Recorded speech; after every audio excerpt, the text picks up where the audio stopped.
dans cette deuxième partie, nous allons intégrer les données qu'on a récupérées ici en PHP dans notre base de données MySQL. Pour faire ça, qu'est-ce qu'il faut qu'on fasse? On a déjà vu également, il faut qu'on fasse un require once de notre page de connexion. Donc connection.php. Voilà, à partir de là, on est donc bien connecté à notre base de données MySQL. La seconde étape, il va falloir qu'on exécute une requête SQL uniquement si le fichier image est bien envoyé sur le serveur. S'il n'y a pas d'image, inutile de créer une entrée dans la table, on est bien d'accord. Donc on va placer le code à l'intérieur de la condition move uploaded file. D'accord? Donc juste ici. Qu'est-ce qu'on va faire? Alors, on va préparer la requête d'insertion. Ça, c'est une directive MySQL. On n'est pas obligé de préparer notre requête, mais par convention, c'est plus propre. Et ensuite, pour faire les tests, c'est beaucoup plus simple. On verra plus tard. Donc, comment on va faire ça? On va mettre un petit commentaire. Préparer la requête SQL. Alors, qu'est-ce qu'on va faire là-dedans? On va créer une variable. Hein. Par défaut, on va mettre stmt. Petite convention aussi. Hein. Et là-dedans, qu'est-ce qu'on va faire? On va aller chercher notre $MySQL qu'on a récupéré grâce à connection.php. Et qu'est-ce qu'on va faire? On va préparer la query. Et notre query, elle sera quoi? Et on va aller voir tout de suite dans notre phpMyAdmin pour créer cette requête. Donc vous vous souvenez comment on fait? On va dans WAMP, on ouvre ici phpMyAdmin et on y va. Dans cette table mail, on va aller dans SQL. Ça peut vous aider à rédiger vos requêtes. Et là, qu'est-ce qu'on va faire? On va pas faire un select, du coup, on va faire un insert. On va insérer des données. Donc, on va aller dans insert, qui va nous proposer une requête par défaut. Alors, on va la décrypter un petit peu. ID, on n'en a pas besoin puisqu'il est auto-incrémenté, donc on peut l'enlever. On veut bien insérer le title, la description, la ref image et la date de création. Tout ça, c'est des variables qu'on a créées. Dans value, pour l'instant, on va laisser ça et on va le changer après. Attention, on a enlevé ID. Il faut bien penser à enlever la value qui correspond. Sinon, vous allez avoir une erreur SQL. Donc, on va copier tout ça et on va le coller dans notre code.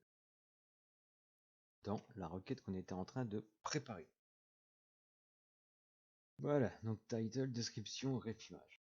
Par défaut, on va mettre ici en début des sample quotes, ça sera plus facile ensuite pour la requête. Voilà. Et on n'oublie pas le point virgule. Donc on prépare notre requête. D'accord? Ici, on va faire quelque chose, on va faire un bind ensuite. C'est-à-dire qu'on va indiquer ailleurs de quel type seront nos données. Donc pour faire ça, on va mettre ici des points d'interrogation. Donc on met autant de points d'interrogation value qu'il y a à rentrer. Ici point d'interrogation, ici point d'interrogation, pour dire que pour l'instant en fait on ne sait pas ce que c'est. Donc on intègre nos 1, 2, 3, 4, 1, 2, 3, 4. De là c'est bon.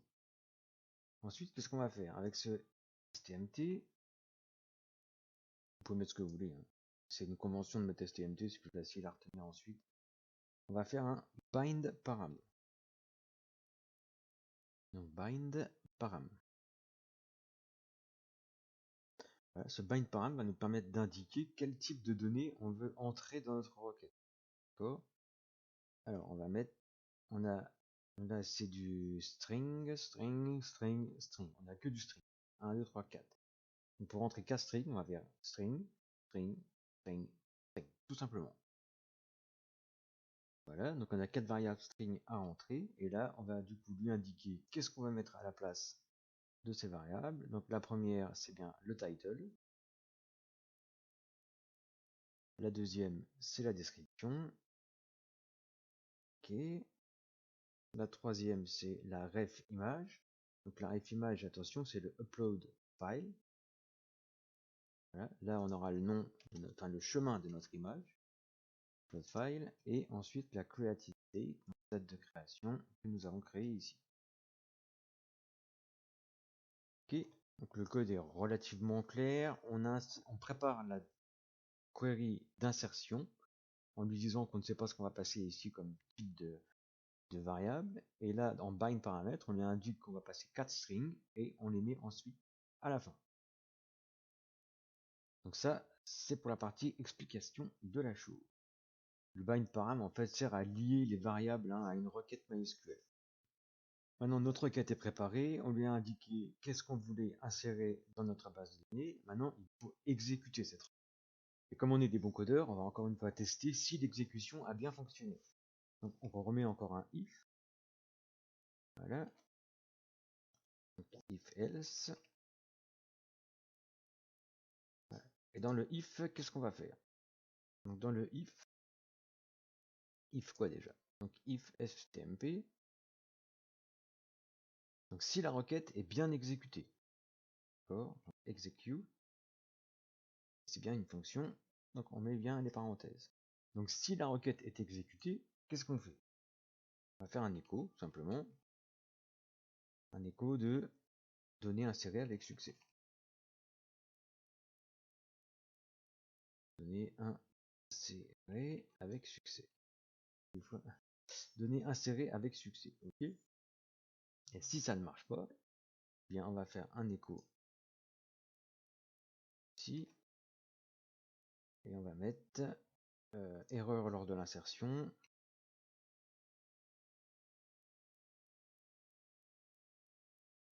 Et on va spécifier de quelle erreur il s'agit avec point. Et on va mettre std. Pardon, pas point. Hop, error. Il y a bien le $. On va écouter l'erreur d'exécution. Voilà, ça c'est dans la partie else. Et bien voilà, on peut souffler un petit peu. Dans le code PHP, on a intégré le fichier image à notre dossier sur le serveur, on a traité toutes les erreurs possibles et on a ajouté une entrée à notre table MySQL pour créer une nouvelle carte. Donc le code complet, je vous le mettrai en ressource au cas où vous auriez un problème d'exécution. Normalement, tout ira bien. Maintenant, il va falloir qu'on teste si tout fonctionne. Donc je vous laisse tester de votre côté et si vous aviez des erreurs, vous pouvez les visualiser dans votre console des outils de développement Chrome. Donc maintenant, testons notre code pour voir si tout fonctionne. On n'oublie pas d'actualiser la page. On va aller visiter un lieu, les Maldives par exemple. On va ajouter une petite description. On va choisir un fichier d'image. Là, peu importe. On va cliquer sur envoyer. Là, on a OK, donc le retour de notre page nous indique avec l'alerte que tout est OK. Super. On va aller voir dans notre base de données si elle est bien ajoutée. Eh bien non, elle est absolument pas ajoutée. On va vérifier si l'image est bien chargée. Là, on va aller dans Image. Là, on regarde, on regarde, on regarde. Eh bien non, elle n'est pas chargée non plus. Donc c'est là qu'intervient le debug. Donc on va ici, on va faire F12 pour avoir nos outils de développement. Dans ces outils de développement, on se passe bien dans Network. Et on va faire un envoyer, voir ce qui se passe. Donc là, on a bien OK et on a bien la page upload qui est appelée. Qu'est-ce qui se passe sur cette page upload? Là, déjà, on fait OK pour avoir la réponse. On voit qu'on a une erreur. C'est pas bon. On va aller dans Preview et qu'est-ce qu'on a comme erreur? Hop, un petit peu. Donc Unexpected Token, donc on a 2 points dans CWAMP upload.php dans la ligne 7. C'est très précis. On dit que dans la ligne 7, qu'est-ce qu'on a? Et on a mis 2 points ici au lieu de mettre un point virgule. Voilà. Point virgule. Maintenant, on va enregistrer, on va vérifier si ça fonctionne. Donc on va laisser notre console ouverte. On enregistre, on actualise, on recommence. Div. Là, on va tester un petit texte. On va choisir une image.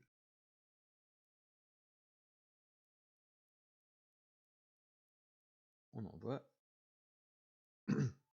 On a bien notre OK. Upload.php. Ah, encore une erreur. Là, c'est à la ligne 22. Expected or in. On va regarder ce qui se passe. À la ligne 22, ouais, c'est ici. On n'a pas mis de point virgule. On enregistre. On retourne tester notre page en actualisant, bien sûr. Vous voyez tous vos scripts qui sont chargés. On repart, Maldives. On envoie un petit texte, une image.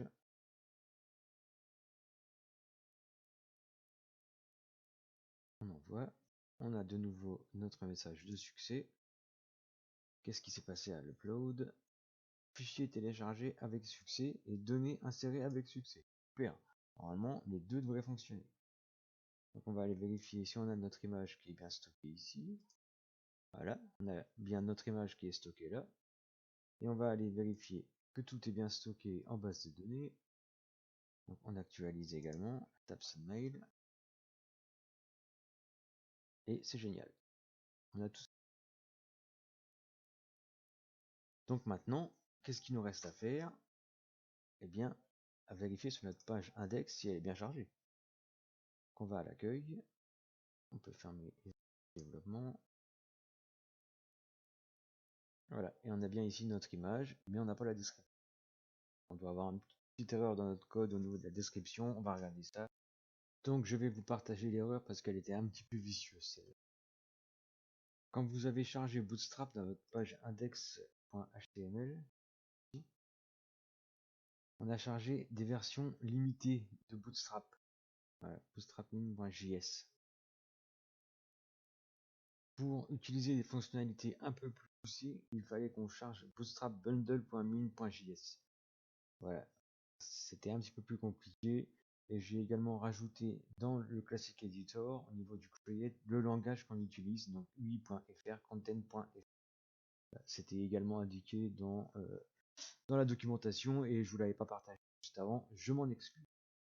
Donc à présent que tout est corrigé, on va pouvoir retester sur notre page. Donc avec quelque chose d'un petit peu plus sympathique, on va aller aux Maldives par exemple. Hop. Voilà, donc on va copier un petit peu de texte. On va aller le mettre dans notre portfolio. Un copie. Pays tropical de l'océan Indien. Information importante. Là, on va faire un saut à la ligne. Ça, en Italie. Voilà, donc là on structure du texte HTML pour envoyer dans notre balise texte. On choisit la photo, moi je l'ai déjà chargée sur mon bureau. On va aller la chercher. Hop, on envoie. On a bien notre alerte OK. Maintenant on va retourner sur notre page d'accueil pour voir si elle est bien intégrée. Et voilà, on a bien les Maldives avec le texte formaté et la date à laquelle ça a été posté. Très bien, ça fonctionne. Donc on peut retourner voir dans code ici en MySQL et on a bien les textes qui sont ici en HTML. Si vous vous retrouvez confronté à ce type d'erreur, ici on voit que la photo n'est pas affichée. Ça va nous faire un bon moyen d'ouvrir la console de debug avec F12 et de regarder pourquoi cette image n'est pas affichée. Déjà, on vient regarder ici au niveau de nos assets, dans les images, et on voit que l'image a bien été chargée, mais elle ne s'affiche pas. Donc on va aller faire un petit debug.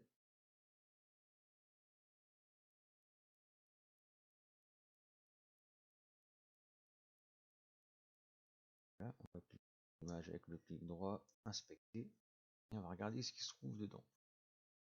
Donc déjà, on voit qu'ici, on est en statut 404 pour un JPEG Maldives. Donc on va regarder dans l'élément pourquoi est-ce qu'il n'est pas affiché. Voilà, on voit ici, donc on va prendre une autre div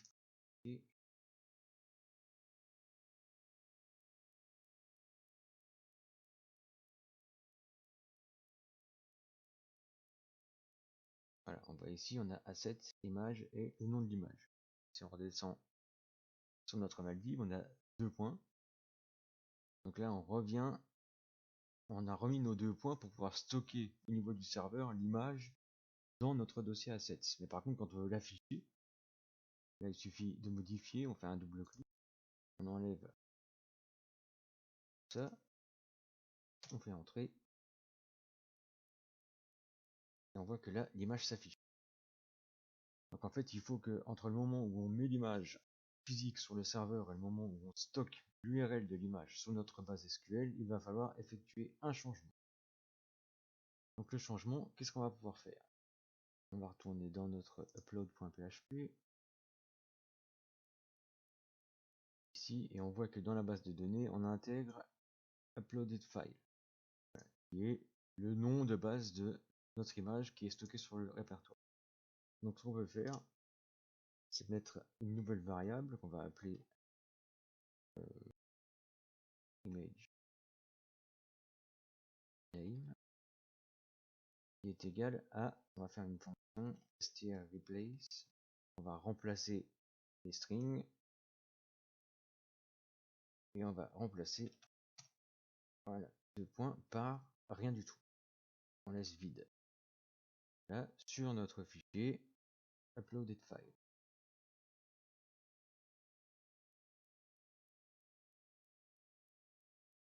Voilà. À partir de ce moment, on va stocker du coup cette variable là dans notre base de données MySQL à la place de uploaded file. On enregistre et on va pouvoir aller tester. Donc déjà pour être sûr que tout fonctionne, je vais supprimer ici Maldives. Voilà, donc là elle sera plus sur le serveur. Hein. Bon, je vais aller dans MySQL, supprimer la ligne également. Voilà. Donc là si on revient à notre page, normalement on n'a plus la carte.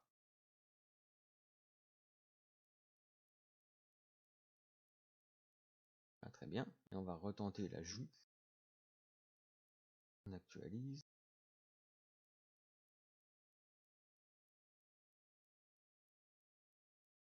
On ajoute la carte.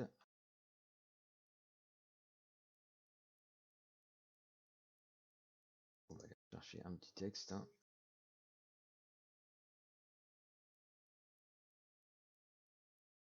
Là, ici. On va mettre ça en italique, comme tout à l'heure. En gras. Voilà, c'est sympa. On va aller chercher l'image.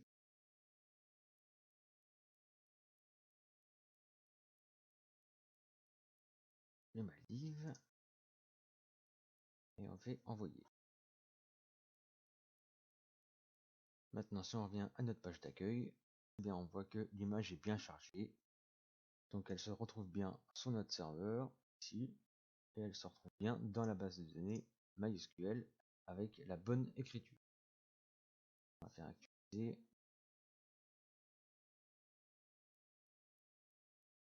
Et voilà.